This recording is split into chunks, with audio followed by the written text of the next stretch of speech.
would say. Thank you. Thanks for having that. All right. Then with the call to order, let's start with the Pledge of Allegiance. I pledge allegiance to the flag of the United States of America and to the republic for which it stands, one nation, under God, indivisible, with liberty and justice for all. Good morning, everyone. I'm here along with Commissioner Gahn and Commissioner Shermack, having been appointed by the President Judge to the vacancy on the election board, which was created by virtue of former Commissioner McGloin's resignation. And we have the agenda for today that has been distributed. The first item on the agenda is the approval of the minutes from the meeting on November 26, 2024, and I think since I wasn't here then, you two were the only ones who can verify the accuracy and authenticity of the minutes. So I'll entertain a motion to approve the minutes as submitted. So moved. Second. By Commissioner Gahn, second by Commissioner Shermack. All in favor? Aye. Aye. Okay, then they'll pass. Next, we do have 5 items on the agenda for today, and next on the agenda is the opportunity for the public to address any of those agenda items. So is there anyone present who wishes to address any of those agenda items? And the record will reflect that no one has indicated a desire to do so. The first matter on the agenda is motion 25-2006, which is a motion to appoint a chair of the Board of Elections. I'll make a motion to appoint Judge Nealon as the chairman of the Board of Elections. Second. Can I dissent? You can't, no. Okay. You don't have a choice. Then I will obviously abstain, but all in favor signify by saying aye. Aye. Opposed? Okay, then that motion passed. Then the second motion is motion 25-2001, which is the motion to assign poll workers to work the May 20th, 2025 primary election outside of their voting district. And I know the Director of Elections, Elizabeth Hopkins, is here, and if you could address that motion for us, please. Certainly. Thank you, Judge. So ideally, each precinct in the county has an elected judge of election, inspector of elections, and clerks. Sometimes we have a vacancy in one of those areas, and we cannot find someone who is registered in that specific election district to work. So we like to say we kind of go to the bench, and we have a number of registered voters in the county that are willing to work the polls and are willing to travel outside of their voting district. So it's required that the board approves those people to work outside of their district.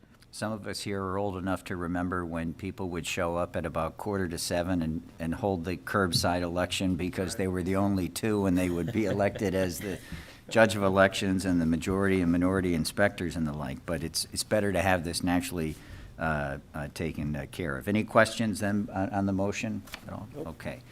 Then we'll entertain a motion to adopt motion 25-2001, which is to assign the poll workers to work the primary election outside of their voting district. So moved.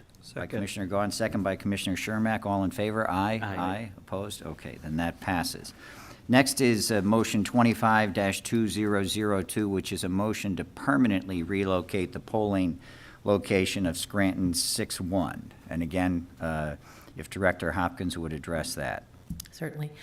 In 2020, there was a fire at the Riverside Housing Project, and we temporarily relocated that polling place to Jackson Heights. They still have not rebuilt that community room, so instead of each election cycle temporarily moving it, we decided to permanently move it. And in the future, if something should change, we can always move it back, but it's working at Jackson Heights and the voters are accustomed to going there. So we have decided to make it a permanent move, and all of those voters will be notified with a letter from our department stating that it's a permanent move.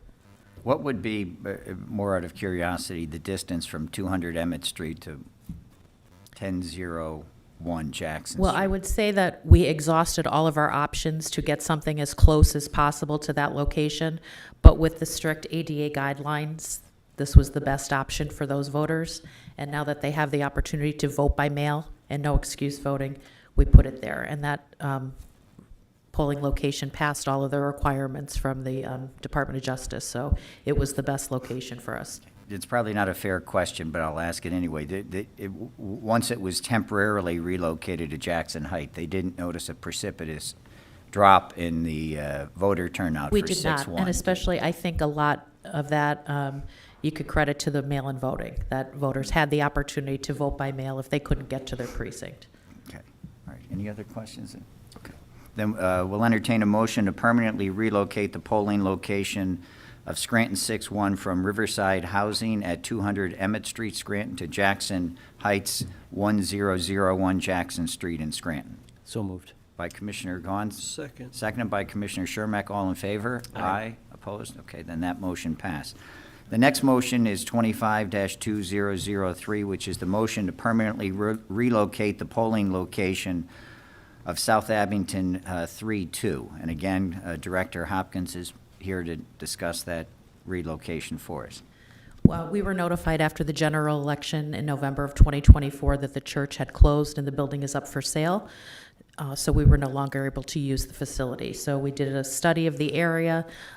We did an assessment at the firehouse. It was, when they did the assessment of it, the room has ample space to hold both polling places. It was the closest location. It met all the guidelines. So we had decided to move the polling place there. And those voters also will be notified in writing from our office of the permanent relocation. Okay. I do recall seeing something in the paper, the news, about the closing of Chinchilla United Methodist Church. I think Scott Thorpe was featured somewhat prominently in. He's the one who actually contacted our department to let us know. Yeah, and so, any other questions?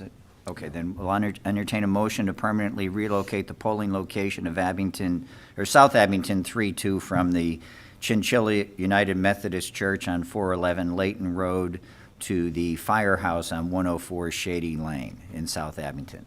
So moved. So moved by Commissioner Gahn. Second. Second by Commissioner Shermack. All in favor? Aye. Aye, opposed? Okay, then that motion passes as well. Then the last motion we have on the agenda for today is motion 25-2004, which is the motion to temporarily relocate the polling place of Music 2 and Music 4. And again, Director Hopkins, if you could address that. So this is the second time that we're temporarily relocating both of those precincts. The Greenwood Hose Company is currently under a large renovation project, and it's nowhere near completion. So in the general election in '24, we temporarily relocated it to the youth center. It worked out, and we're going to keep that, that is the temporary location for this election too. Okay. All right. Any questions, Director? All right. Then we'll entertain a motion to approve the temporary relocation of the polling place of Music 2 and Music 4 from the Greenwood Hose Company, number 1 on 3729 Bernie Avenue, to the Music Youth Center at 606 Main Street. So moved. So moved by Commissioner Gahn. Second. Second by Commissioner Shermack. All in favor? Aye. Opposed? Okay, then that motion passes as well. Then next on the agenda, we have the opportunity for any members of the public who wish to address the board, not limited to agenda items. Does anyone wish to address the board? Oh, no, that's my security staff. I wish we were so fortunate Yeah, I was out gonna here say. to have one. So, good morning. My name is Kara Francis, Roaring Brook Township. So I have 3 specific questions today. My first question is to the board, after I provide some background here, especially for you, Judge. I believe we're on year 5 now. Not sure how many times I actually came up here discussing the no excuse mail-in ballots and the drop boxes, but nonetheless, I'm here again today to address them and address the drop boxes. The county's furious with the 33% tax increase. They're furious with the non-transparency in the reassessment, and I'm asking that we do not waste any money on drop boxes again. The cost associated with them cannot possibly justify them. So today, I'm asking you, as the board, to actually put on the next agenda a motion to permanently remove the drop boxes. At a minimum, if you're going to actually use the drop boxes again, put them in the one location, that is downstairs. The no excuse mail-in drop boxes or no excuse mail-in ballots can be mailed, as Elizabeth said. they can be mailed. I think I asked back in the fall how much money it was that was spent on the surveillance of these drop boxes. I was concerned about the sheriffs having them take them out, the cost associated with them. So are you able to put a motion on the agenda for us? May I respond? to Yes. that? I respect your position on the issue. I've been on the record. I think that drop boxes are a good thing. I think it promotes people getting out and voting in a different way, and I think we should do everything in our power to expand access to voting. So I would not be, with all due respect to you and your position, which I completely understand, I would not be in favor of putting that motion. Can we stop this time while we're discussing this? I'm losing time here. But just wanted to be clear, I would not be in favor of the motion if it was placed. That's okay. Thank I'd still like the motion placed on the agenda. I've had the opportunity to do that before in the past. I'm one person. I would make a motion to eliminate drop boxes. I've done it in the past. I will put it out as a motion today to remove drop boxes. We'll see if I get a response, but Thank you. Okay.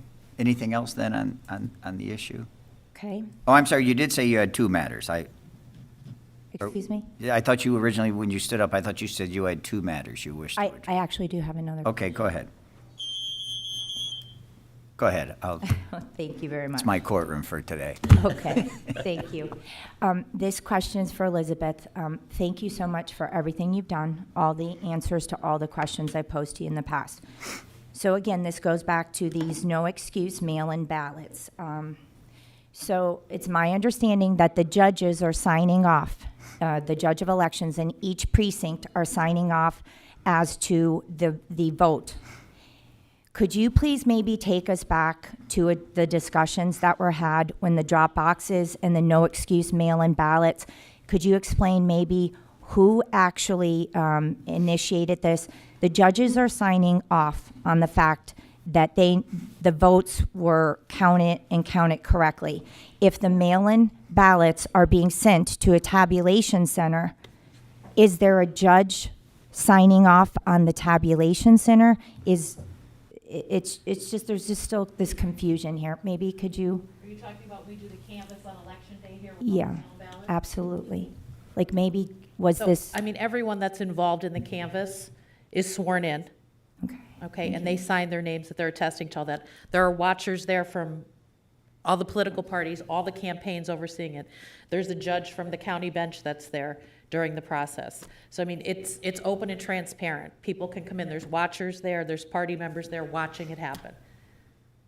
okay. So and this again, this is just a discussion so that the public understands it. So in the precinct judges and the inspectors are signing off. They're signing off on the election tape when the results are printed out. Okay. So they're only signing off on what occurs in their location at that time? That's correct. Okay. So let me ask you another question then. So with the write-in candidates, can you explain the write-in candidates, actually how those are counted and where they're counted? Certainly. So when the official canvass begins the Friday after the election, we have 3 teams that work in our office on the election software. So all those ballot images are able to be viewed. And again, watchers come and watch the process for that too. And we'll do a tabulation of all the write-ins. So we'll do a printout of the election results. I'll use Waverly as an example. It's the first precinct. So in a specific race, maybe it's supervisor on one side or the other. There may or may not be a candidate. I don't know. I'm just using Yeah, this as exactly. an example. So if they say there's 65 write-ins on the Democratic ballot, say for supervisor, we're going to go through every single ballot in that precinct, the images that come up on the computer screen, and find the 65 write-ins. Sometimes they might just be the write-in circle is filled in, but there's no name, sometimes vice versa. So we will go through all that, and there's teams of 2 for a reason. So you have 2 sets of eyes looking at it and verifying the number. If for any reason someone wants to view all of those, they can view the ballot itself. This is just the image of each ballot, but if they want to review the paper ballot, they can. Excellent. Thank you so much You're for welcome. clarifying that. You're welcome. Appreciate it so very much. I understand there'll be some write-ins. Definitely write-ins in a municipal cycle. Yes, yeah, A lot. a lot. I think the last municipal cycle, we had 36,000 write-ins that have to be tabulated. Really? It takes Wow. some time. Wow. Yes. Well, you figured this election cycle, judge of election run, inspectors run, and not a lot of people take out petitions in the smaller communities too, like the auditors and supervisors. So there will be a lot of write-ins. Okay. I was going to ask Tracy a question, but she's not here today. I had some right-to-knows back in November. I had one regarding the cost associated with the drop boxes, how much, we were spending on drop boxes. I didn't get the answer to that. It's now 5 months. So if maybe we can go back and get that, that addressed. Those right-to-knows, actually, they were very substantial. They had a lot of questions in them. In fact, Lorraine Cummings would be happy because I actually threw in the question regarding the building that she was asking about the cost associated with the building. Not that it's relevant here, but she'd be happy about that. Yeah, I was asking about the money that was spent on the surveillance on all the drop boxes. I was asking about the costs for the actual drop boxes to be put out, if we had figures on them. So I know they were kind of complex. So anyway, if we Okay. can get to that, that's great. Thank you very much. If we could just reconsider the motion and what we're doing with the drop boxes to try to save the county some money. I think the community would be very, very happy considering these drop boxes, these mail-in ballots can actually be placed in the mail or brought in, thanks to Elizabeth and her team. They can actually be brought right in, and a person can hand them in right at the Board of Elections. Okay. So thank you. Thank you. How many drop boxes are we talking about in the county?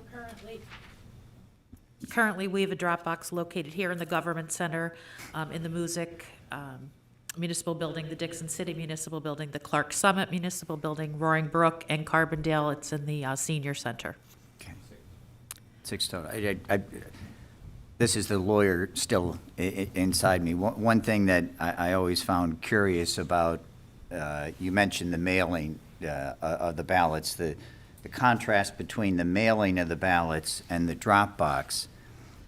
It's my understanding, and I haven't researched it thoroughly, but that I could, well, not if I was, assume I wasn't a judge, because I shouldn't be doing any politicking if I'm a judge, but I could walk through this building and collect the mail-in ballot of every single person in this building who had done one, and arguably get 100 of them, and put a stamp on all of them, and take them outside in front of your building here and put them in the United States mailbox and not violate any law. But if I was leaving here and Chris said to me, will you drop my mail-in ballot in the box downstairs for me, I have to run somewhere, and I did that, I'd be in violation of the law. Right. Yeah, so I mean, it's intriguing to me as to how the use of a stamp seems to change the whole dynamic of that issue. But in any event, and again, I can't speak to any of the right-to-know law requests. I have no familiarity with any of that. What's that? We'll discuss it with Tracy. Okay, all right. Okay. Anything else then? Are you a member who wishes to address? Oh, okay, okay, all right. Any other business then? Members' other business? Okay, if not, we'll entertain a motion to adjourn. Motion. Second? Second, all in favor? Aye? Aye. Okay, then we're adjourned. Thank you. Thank you.